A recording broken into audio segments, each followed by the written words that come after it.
organizational churn. Inside the organization, we're not able to focus in on doing that right work.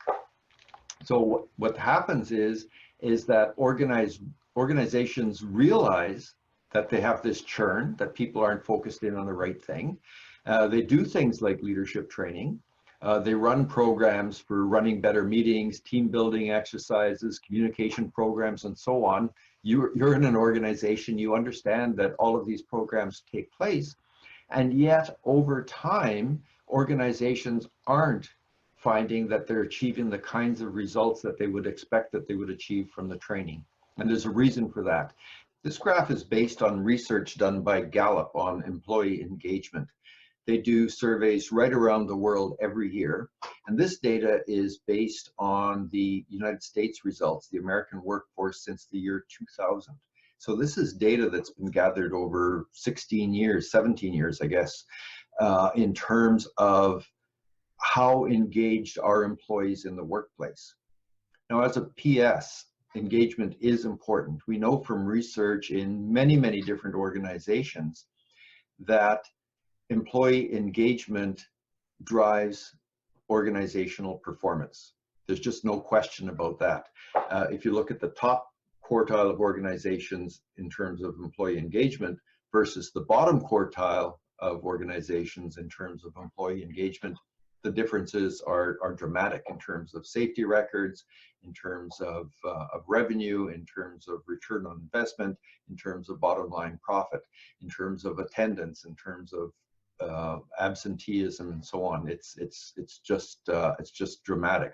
So we know it. So we know that it works. The three things, parts of engagement that they measure are engaged employees, not engaged employees, and actively disengaged employees. So if you look at the engaged employees, which are across the bottom, that runs about 1/3 of employees are engaged. These are the employees that go the extra mile. They want to do well. They care about results. They're there with their hand up when it's time to do a special project. So they're the people that are the go-to people on your teams. They're the ones that you can count on, and they're the ones that you want to be taking the lead on key projects.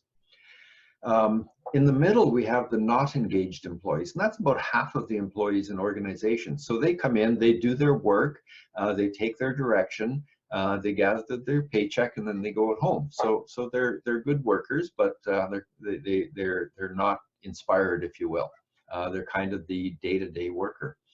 And then on the bottom, you have on this chart, it's the top. The blue area are the actively disengaged employees. These are the ones that are trying to avoid work. They gather their paycheck, but not much more. And in fact, they're often working at counter purposes to the work of the organization. So the surprising thing to me in this graph is if you look at the trend line. Now, I don't have the original data, so I can't draw a trend, but as a researcher, drawing it by eye, it looks pretty flat to me. So why is it, if engagement is so important to performance in organization, and we've understood its importance since the turn of the century, why haven't all of these initiatives that organizations have taken to try to improve engagement ended up in trend lines that are going more like this, where you have fewer disengaged employees and more engaged employees and fewer not engaged? Well, there's a couple of reasons, but the primary one, I think, is one of symptoms. And I'd like to give you a couple of examples to help you explain that.